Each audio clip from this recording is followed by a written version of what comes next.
Hello, everyone. Welcome to the Bia Podcast.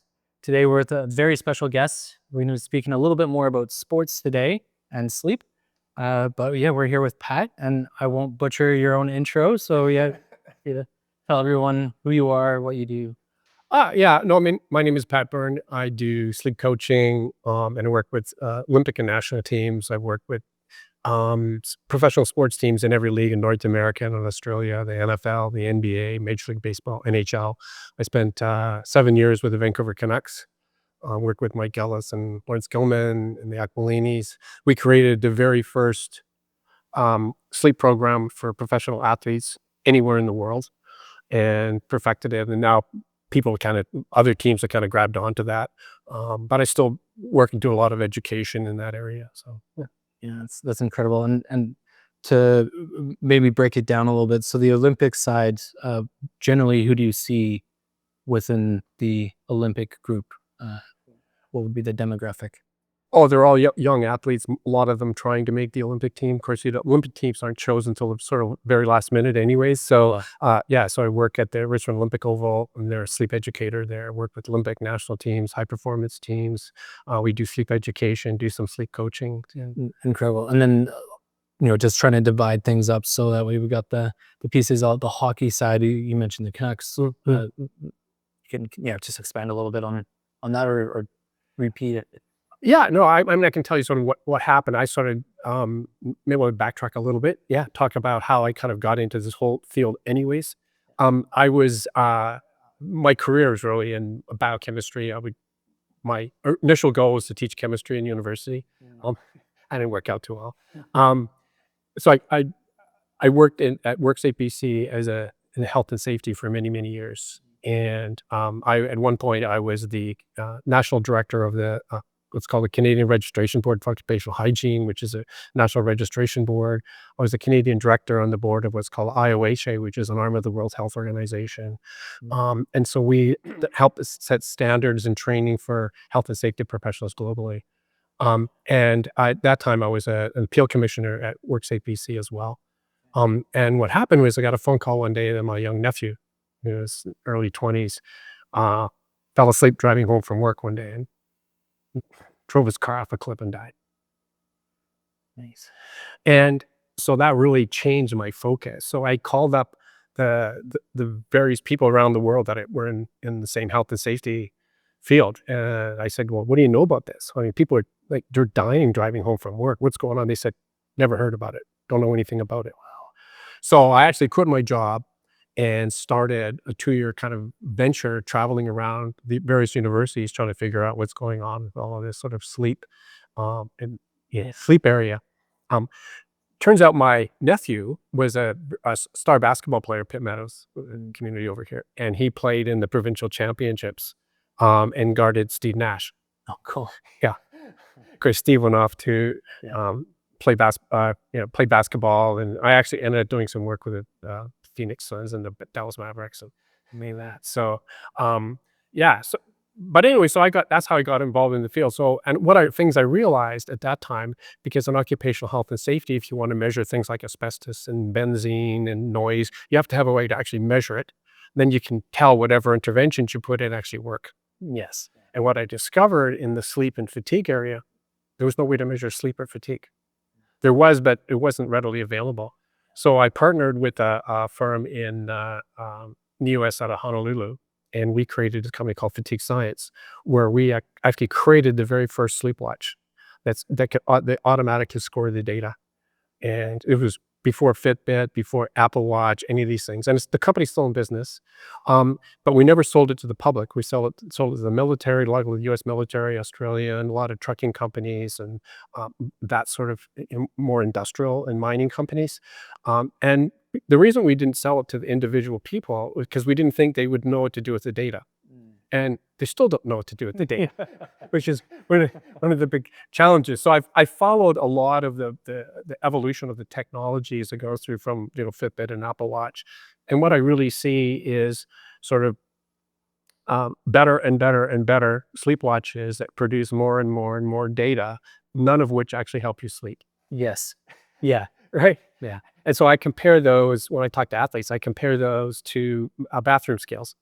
So you hop on a bathroom scale that says you weigh 180. Well, is that good for you or bad for you? You have to individualize it. And it doesn't tell you what you're going to do about it. It doesn't tell you anything about it. Yeah. Right. You have to figure it out yourself. That's the same with the sleep watch. It says you sleep 7 hours or 8 hours, you get so much REM sleep. Who cares? Yeah. Like, what are you going to do about it? Yeah.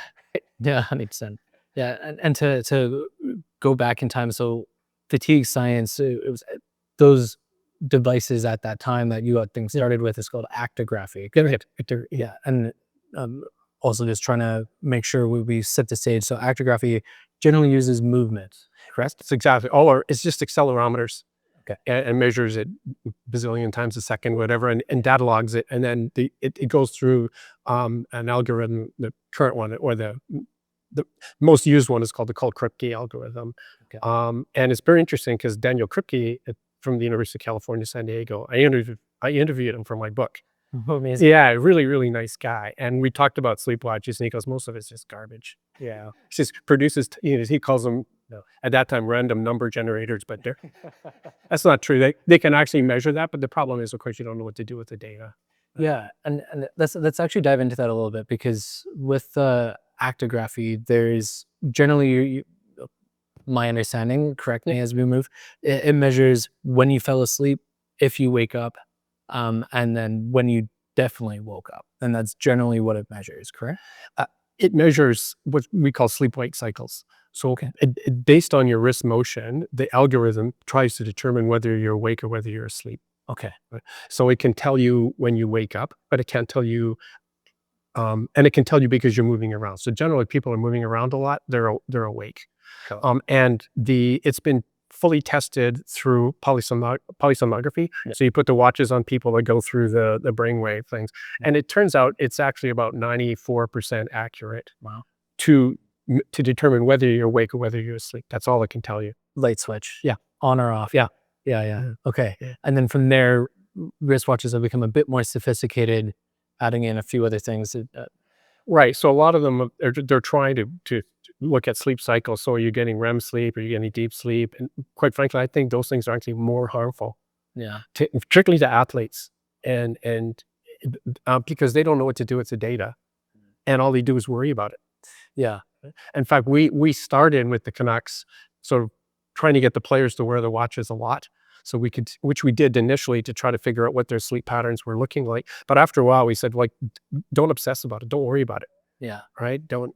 So that's the problem now with a lot of everything from Aura and all of those things. It's really they're creating reams and reams and reams of data, but it's not helping people sleep.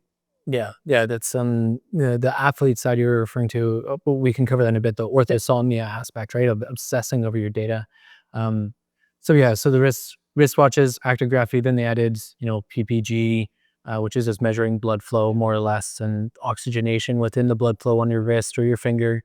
And then they added temperature sensors, so that way, because temperature correlates. Actually, I know this is a bit of a topic for you if you wanted to speak to a little bit about temperature and sleep and chronotypes even. Yeah. Well, it's very interesting. So knowing your chronotype it is important.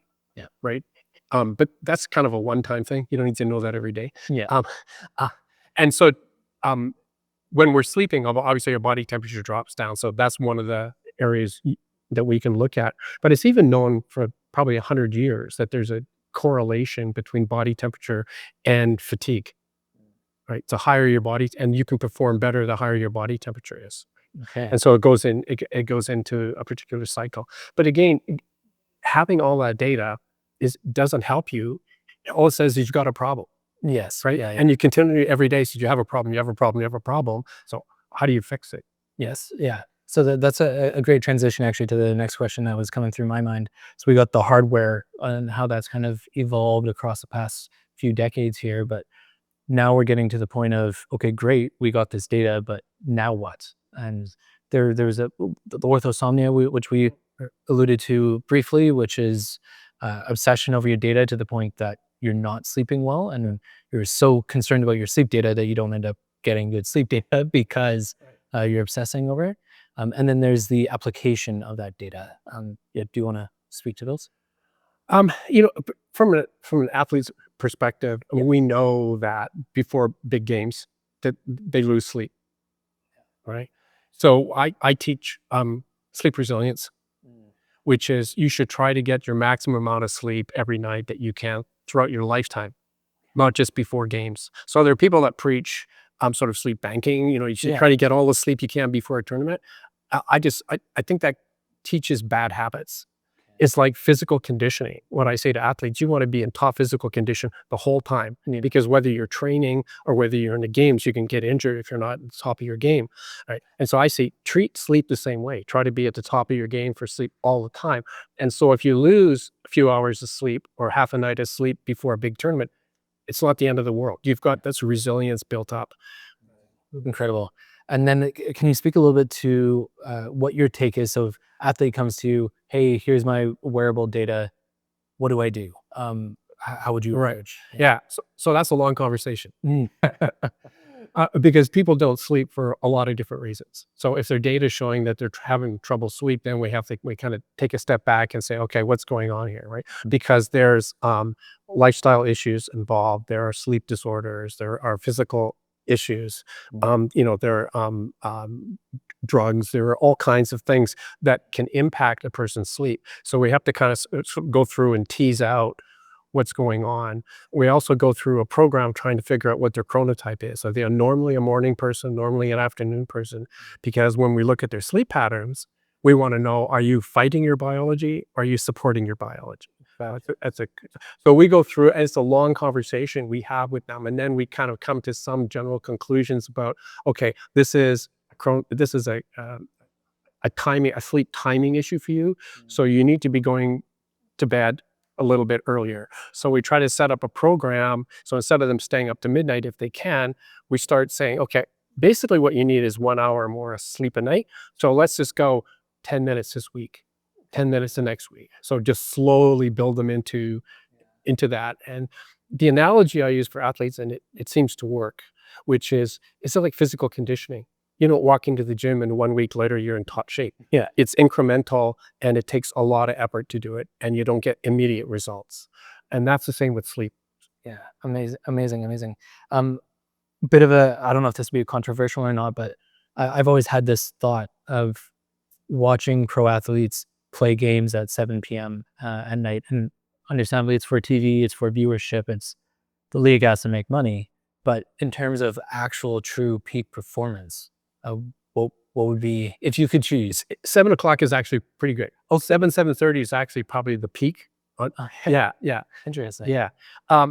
But what happens, and that's one of the reasons I think we were so successful with the Canucks, because if you recall that when we put the program into place, they led the entire league in road wins. Okay. Unheard of for a West Coast team. Okay. Right. And the reason was precisely that. So we gathered tons of information. We realized that when the Canucks, for example, would fly to the East Coast, they would have games at certain times that were not beneficial for them.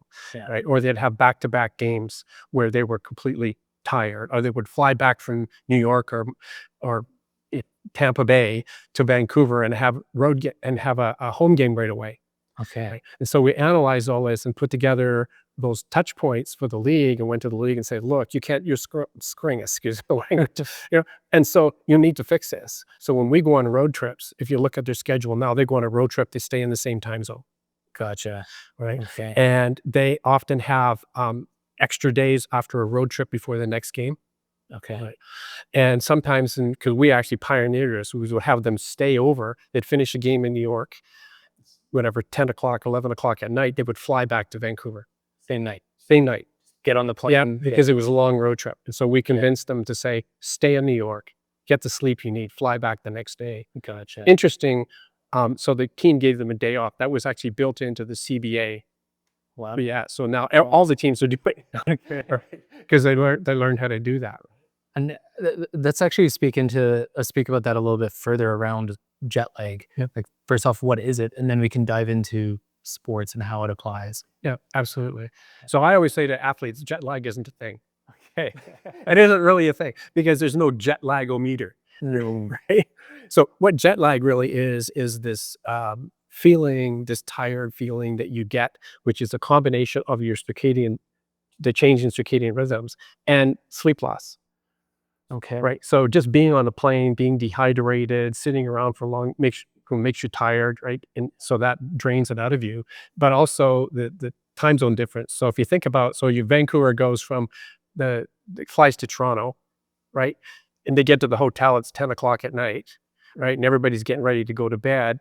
But their internal clock is 7 o'clock. Yeah. And they're not going to sleep for another 3 or 4 hours. So they don't get to sleep till 2 o'clock in the morning. Yeah. And they have to get up and have a game the next day. So that's how it really affects them. And conversely, that's why if you look at the Toronto-Vancouver games, historically, that they're at 4:30 in the afternoon in Vancouver, partly for the TV market in Ontario, but that also puts them at a huge advantage because they're at their peak at 7:30 and we're not.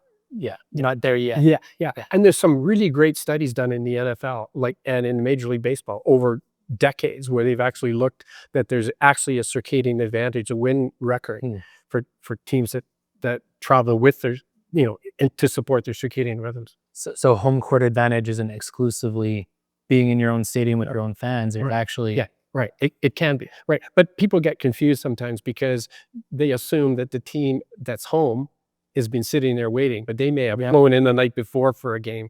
So when we kind of look at the balance between games, say, what are these guys doing? What are we doing? the travel advantage more than the home ice advantage. Yeah. With that being said, there's the West Coast teams, East Coast teams. I'm sure there's some statistic or at least piece of information that you could highlight here of when they travel. Like, is there a big impact of going west versus east compared to east versus west, or back and forth, or anything like that? Right. So one of the things we did with the Canucks, because when the NHL schedule comes out in July, right? And so we go through we actually use some very sophisticated U.S. Air Force technology that we only had access to and we were able to put in that they use for bombing missions and for flying all over the world, right? And what it does is you put in sleep data and it tells you how fatigued the pilots are going to be and what their reaction time is going to be. Okay. So we, instead of saying, dropping bombs in Baghdad, we would say having a game in New York. Yeah. So we'd put their entire schedule through this software, and it would kick out all the games where there were going to be particular problems for travel. Interesting. And then we'd go back and say, what can we do to fix this? Can we change when we travel? And fortunately for many of the pro teams, and particularly NHL, NFL, Major League Baseball, they have their own jets. So for the most part, they can control when they fly and when they don't fly. Yeah. Major League Soccer, for example, they don't do that. Yeah. So they're stuck with the commercial, side of things. The same with referees; they fly commercial. Yeah. And they get tired too. I work with a number of NHL referees around the same thing, and I've had some of them say, "Yeah, I had a bad game." Yeah. Yeah. People complain often about the refs, but they don't consider the ref conditions going into things. Oh my God! Yeah, they have sometimes probably a worse schedule than the players. Oh wow. Wow, that's incredible. Okay, so kind of bringing things back to sleep and sports. If you were to just put out the most surprising thing you've learned within that realm, what would you say that is? Certainly I think one of the most surprising things is how little education that the athletes really have around sleep. And I was, I was actually a bit shocked. Like nobody, and not just the players, the entire team in the organization. And when I thought about it, you realize that the kinds of professionals that they bring in professional sports teams don't have anybody who has training in the sleep area. And it's simply not taught. Right? It's still not taught. It's rarely taught even in medical schools. Yes. Right? Yeah. So, and we talked a bit about that in our book as well, why it's kind of a big challenge. So for me, if I can get the players to start thinking about sleep and actually consider it, and some of the management of the Canucks said, even if we can get them to have one less beer a night and go to sleep early, it's a win for us, right? Yeah. Right. And so, but you never really know because we don't monitor their sleep all the time, whether they're learning about what you've taught them. And there was a game, one of the playoff games, and the Canucks were playing against Boston or something, the playoff games. And they interviewed Alex Burrows at the time, and a star player. He had a great game, and and they said congratulations because his first daughter had just been born. Oh, congratulations, you daughter! You know what he said? He said, my wife is so good. She lets me sleep in the other room so I get the sleep I need to play well. Right? Yeah. I went, he learned. And that was 2010, 2011. Yeah. 2012. Yeah. Okay. Yeah. Then he went on to the Montreal Canadiens and yeah. Is sleep starting to become a bit more on the forefront of health in comparison to exercise and diet? Yeah. Kind of the three pillars. It's growing a ladder, climbing the ladder. Yeah. But it lacks knowledge, very simplistic. So they hand out Oura rings, so they hand out Fitbits, so they hand out things. And there's this whole confidentiality issue around data and who within the team has access to it or who doesn't, right? And, there are players who worry and should worry about their contract negotiations if they have sleep issues. Yeah. I worked with a first round Major League Baseball pitcher, young guy, really nice guy, good pitcher, went to the team and said, you know what, I think I got a sleep problem. So they came to me, we worked it out. I got him into Stanford. We did some testing. Turns out he has sleep apnea, which is completely treatable. Yeah. It's not even an issue. And we reported back to the team, they traded him the next day. Wow. And so, that's the kind of mentality that you still see in sports. Yeah. Right?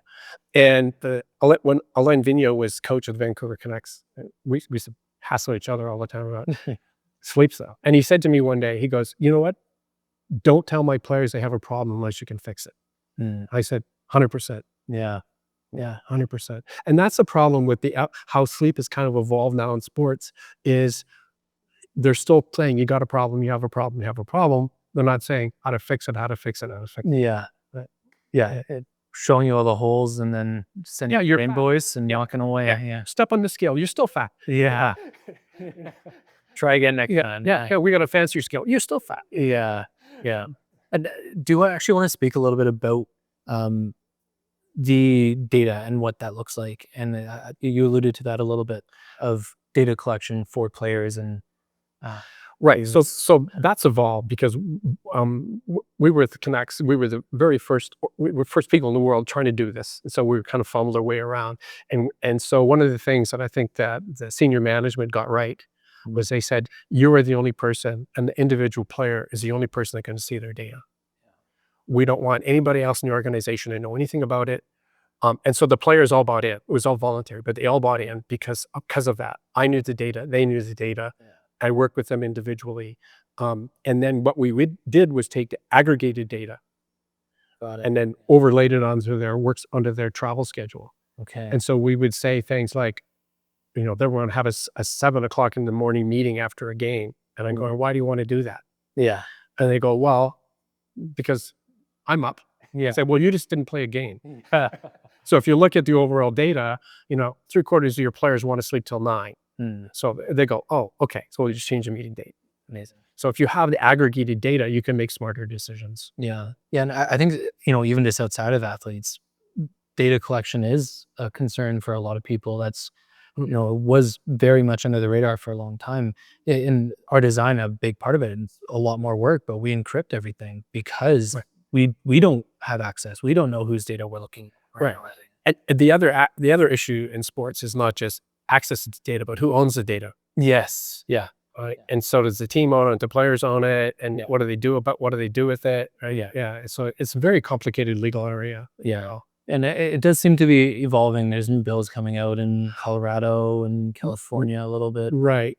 But, when government wants to regulate something, yeah, we'll see. I think the best way is for the way we actually originally designed it, which is to have, and it's usually often somebody external to the team because internal people, they don't trust that much.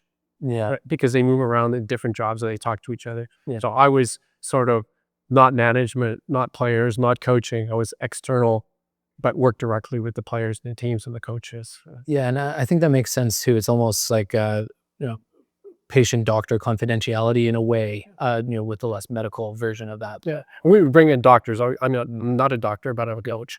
And so I recognized when they needed to bring in. So I have a sort of a good team of people from Stanford and other places that can, they help them.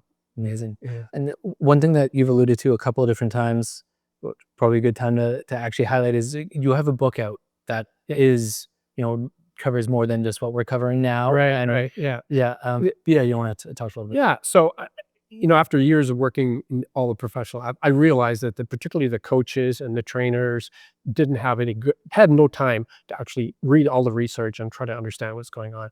So I worked with my daughter, who is a sports lawyer as well. And so we put together a book called Inconvenient Sleep: Why Teams Win and Lose. And it's really about the evolution of the science, evolution of sleep watches and sleep science. And it really is an educational thing. It's not really a how-to book, but it's an educational thing. So they have a better picture of how these systems work and how it all evolves. Yeah. It's understanding of the global process. Right. Yeah. Amazing. Another thing that we've spoken to quite a bit is about improvement and not just measurement. And you've spoken a lot to, it's like training. It's a weekly progress, piece by piece by piece.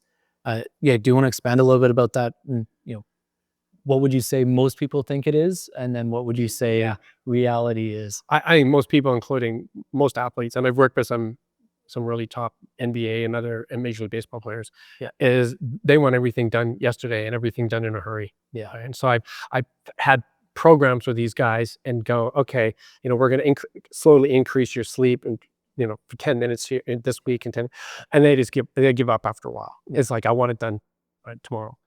And there's some serious challenges, particularly in the NBA, around travel and circadian and these guys are getting their circadian rhythms bounced all over the place, even worse than the NHL. Okay. Right. And then the NBA, usually 5, 6, 7, 8 players play the full game.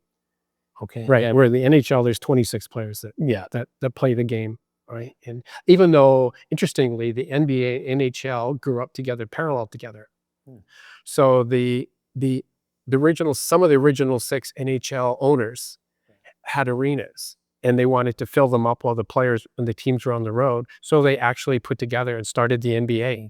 Interesting. I didn't know. Yeah, to do that. And so if you look today, a lot of NBA and NHL teams play out of the same arena, where it's Dallas, New York, and in Vancouver when they were here. And they have exactly the same season, exactly the same schedule: 84 games, 42, 41 on the road, 41 at home. Yeah. So they evolved together. But the NBA typically has sort of worse travel schedules. Okay. Yeah, it's very interesting. And so they want that magic pill. I've seen that throughout my, I have a bit of a different career more on the tech side than yourself instead of the coaching side. But that's one thing we also saw too. People want to be able to just pop a pill and it's gone. Yeah. And I think that's something unique with sleep, is that sometimes it does help a bit, but then the bar moves and they start to realize, okay, I was actually sleeping terribly and now I just sleep bad. And they get a little bit of progress, but maybe it goes back down. They're not really addressing the root cause or the actual issue. They're just popping a pill and crossing their fingers. Right. And I think it's pretty common from what we saw is someone has 6, 7 sleep products and they're trying to hybrid mix it all together because they just stack more. Yep. Athletes are really in that same basket. I mean, they'll go on the internet and on Google and try this product and try that product, and it doesn't work because they don't know what the problem is. Yeah. So my thing is, let's try to figure out what the problem is and try to work on that. Yeah. Rather than just throwing the kitchen sink at your sleep problems. I mean, that's what attracted me to Bia, quite frankly. Was, I've been doing this for more than 20 years. And all of the products on the market that I ever come across basically tell you that you're a bad sleeper. Yeah. Right? And this is the first product I've ever seen that actually can help you sleep. And I'm really excited about that because I think the players and the athletes, particularly professional people, are going to love it. Yeah, I'm not going to stop you, but I'll prompt you a little bit. So for us, just to give a quick summary before we dive in, for those that don't know, so the Bia Smart Sleep Mask, we measure brain activity based on that, and we have a handful of other sensors in there too, but we measure brain activity based on that. We adjust audio that you hear on a millisecond basis to guide you through the sleep stages. So you don't just get the sleep data, but we actually do something about it in real time. So you don't have to wake up in the morning, see the stats, and take your best guess at how to improve it. We'll just kind of do that for you. Yeah. It's almost like an AI sleep coach. Yes. Yeah. Right. Yeah. Right. And it, can talk you to sleep. It can keep you asleep. Right. It does the things that I think people really need. Yeah. I mean, it'll evolve like all the other technologies will evolve. But But right now, I mean, it's a really missing piece in the whole sleep field, particularly in the sports area.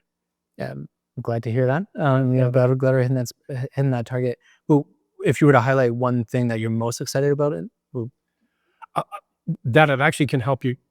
so Like, yeah, right? yeah, I think that's absolutely the most important thing. People don't need more and more reams and reams and reams of sleep data that tells them they're not sleeping well yeah. and to worry about it. But put something on, help you go to sleep, right?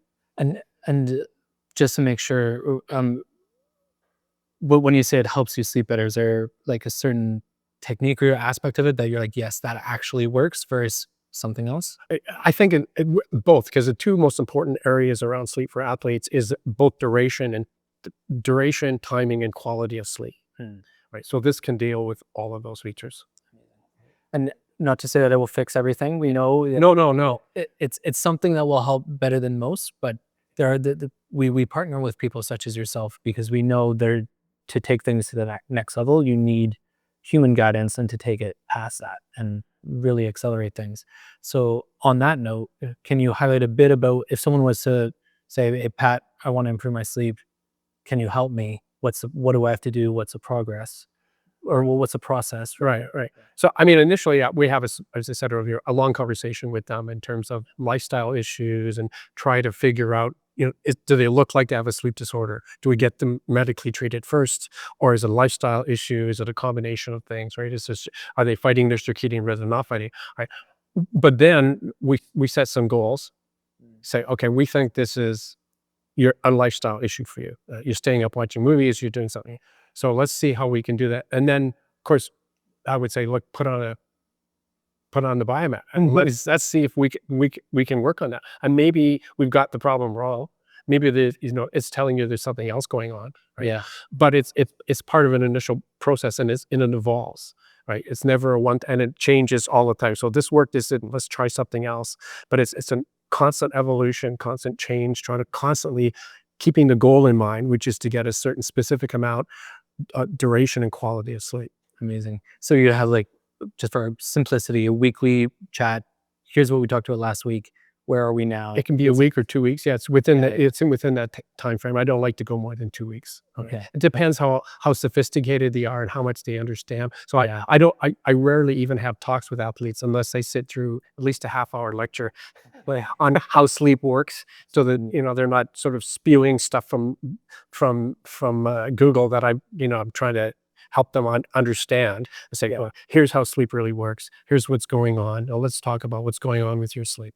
Okay, yeah, you get that core base of knowledge. Yeah. So you're both speaking the same language when you start to go into, okay, here's what sleep is. Right. Now there's problems that's now actually speak the same language of you. So instead of me just saying, I think you should do A, B, and C, they understand why. Yes. And you get better compliance that way. Okay. And what type of, if you're able to speak to, like, what type of results have you seen throughout that process? It's been mixed, actually. Yeah. We've had some really, really good results. Yeah. And the athletes are super happy. And there's others that give up on the process because they want to have things done so quickly. Yeah. Right. But they come back. I've had calls from NHL players that have been out of the league for 2 years. So I still got your number. Can you? So because it's not like a wound you can heal, right? Yes. Right. It's a lot of it's a mental process of lifestyle issues, and people go through a lot of different things in their lives, and so they may not be mentally ready to get their sleep fixed. Yeah. Or they want it, but they may not be ready. Yeah. Timing is important, not only within sleep, but tackling sleep. Yeah. What's the craziest success story you've had? Oh my God. No, I think probably the craziest one was the one I just mentioned, though, Alex Burrows. That shocked me, actually. Yeah. So watching him on national television say that, right? That was probably the biggest kind of shocker, right? Yeah. But also on the industrial side, I've worked a lot in Australia for the mining industry in Western Australia. And one of the things that we did was looking at the sleep data and comparing it to the actual crash accidents they're having on the mine, and actually correlated the two. Wow. And that was this kind of a wow moment where they actually lined up. Okay. Right. And that sold the whole program to the mining industry. Realize when these people are not sleeping, they're crashing. Yeah. the very least massively expensive. You're Yeah. losing staff, and Yeah. assuming it's at least an injury at the minimum. Right. But again, with evolution, so we started a lot with the training with it, because these are $1 million iron ore trucks. So start training the drivers, trying to put systems in. They have put cameras on to try to keep them awake. Of course, the evolution industry is now they go to self-driving trucks. Yes. So technology constantly evolves, right? Yeah. To solve the problem. Right. Yeah. And that's what I think, quite frankly, that's what really excites me about Bia. It's a problem. It solves problems. Yeah. And we're really excited to be getting it out in the market. We're getting to the final stages there. What we can do here is we can actually kind of speak a little bit on your sleep journey, if you're okay with that, around what your experience has been and how your sleep's changed across time. And Right. Yeah. Yeah. So I'm one of these doctors that smokes and drinks, but tells everybody how to live a healthy life. No. Yeah. So, and it's really changed. I mean, I've struggled with sleep my whole life. Right. And when I was doing some work at Stanford University, it was called the Stanford Sleep Epidemiology Research Center. And I was down working with them off and on for a few years. And they have AI systems there, and they diagnosed me with sleep apnea. So I have what's called positional sleep apnea. So if I lay on my back or a certain position, it wakes me up. Gotcha. And once I realized that was part of the problem, made my sleep easier. Right. Okay. But then because I was back and forth to Australia, I probably went 20 times in 2 years. Wow. And once I went there for 24 hours and back again. It's a longer time flying. Yeah. Right. And so with all the circadian disruptions, right, and I started taking sleep medicine, sleep drugs, and I got, you become addicted to those sorts of things, right? And so I kind of got off that, and so I really wasn't paying enough attention, I don't think, to my own sleep, even though it's helping people. Yeah. And so, but that's getting better now. Like, I'm really more conscious about it.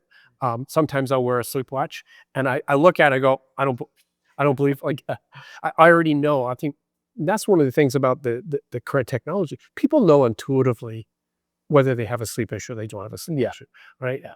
And whether that's affecting their life or they don't. They don't need a watch to tell them that. Yeah. Right? And people know if they need to lose weight, they need to lose weight. They jump on a bathroom scale to do that, right? I mean, it helps, part of the journey. Yeah. But you don't need it.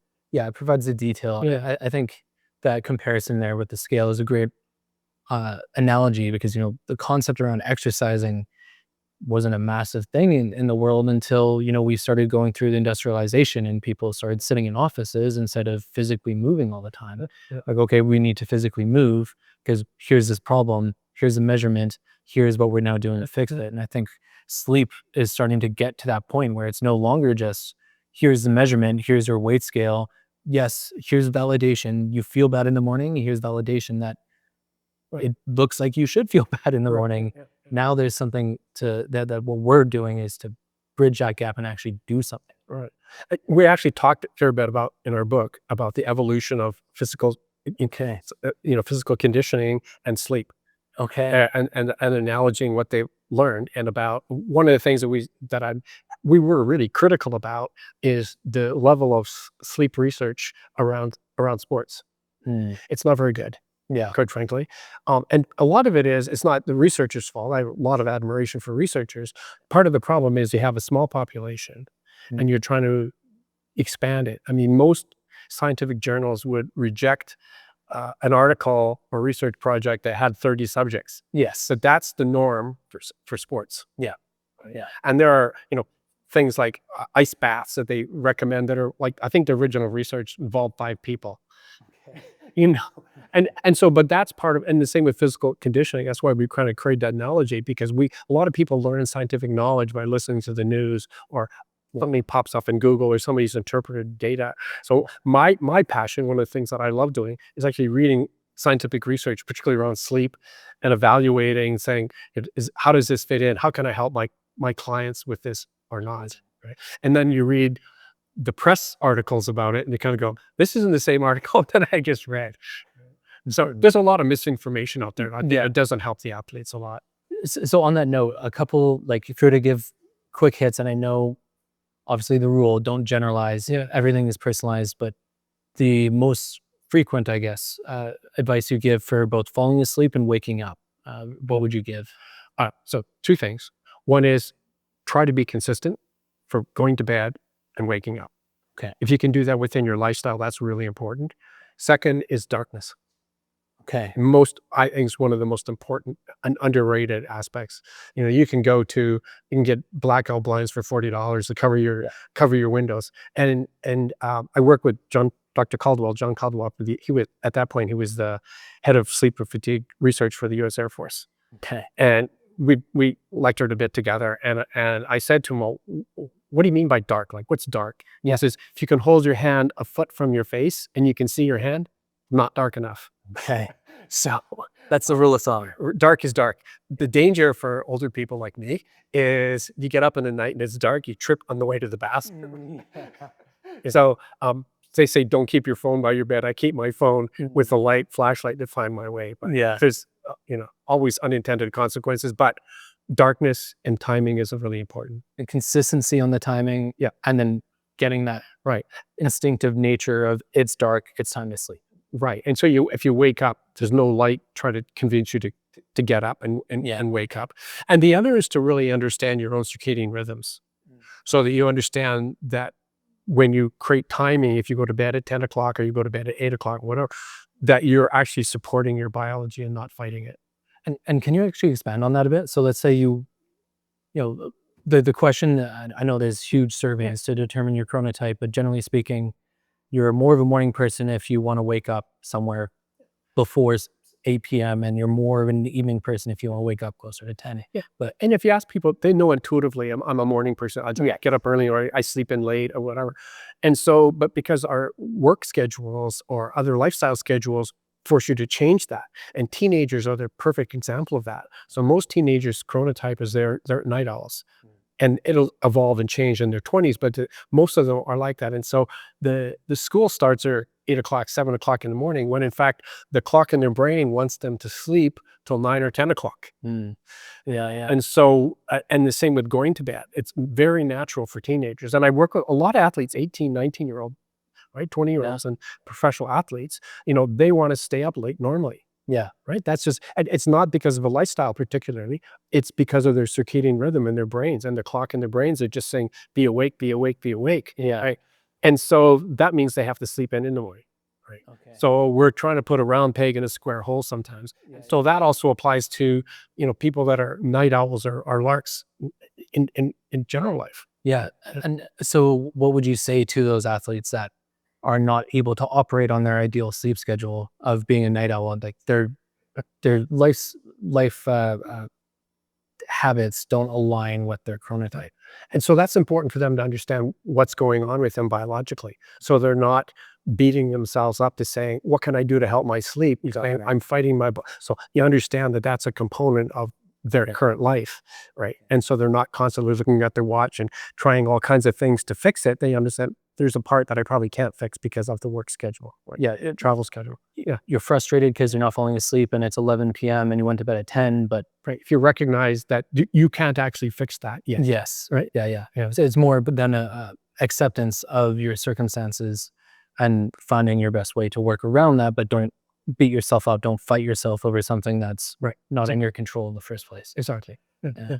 Okay. And then in terms of people having the opportunity to adapt their schedule, what would be your feedback other than go to bed when you're tired?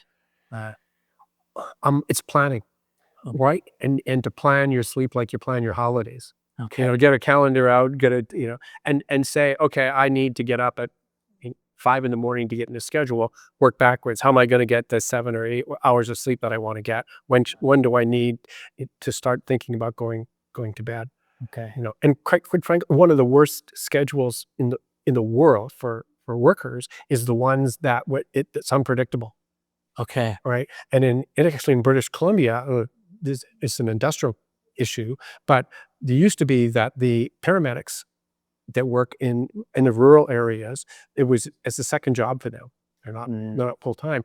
And so they get called out when there's an accident in the middle of the night. They get called out. It's very, very unpredictable. Yeah. And a number of years ago, 2 paramedics get called out like 1 o'clock in the morning, drove 50, 100 miles Wow. to pick up some or deliver a patient, came back, fell asleep, Wow. drove their ambulance off a cliff, both died. Oh my.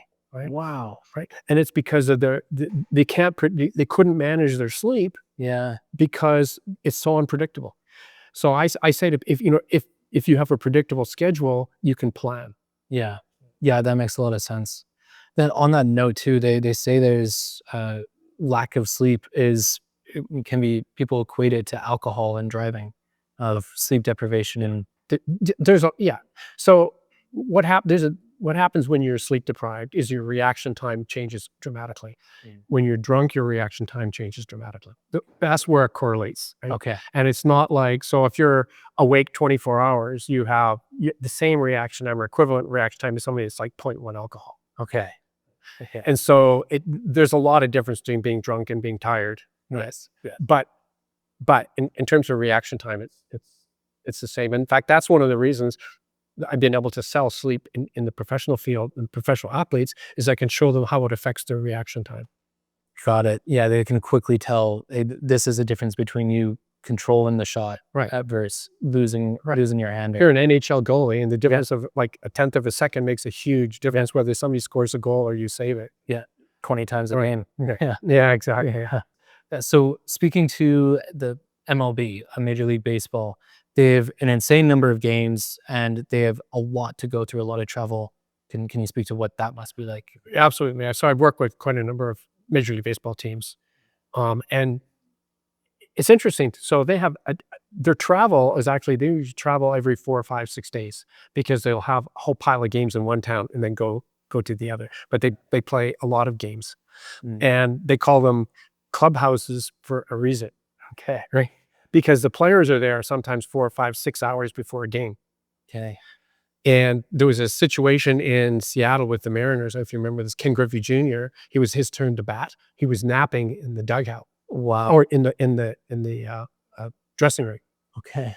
And he got in a huge amount of trouble for that, right? And criticized, and he was sleeping. And so I started working with the Mariners after that, and not immediately, but after that, and they started actually putting in napping rooms. Yeah. Because they realized that he's not napping because he wants to. He's napping because he's tired.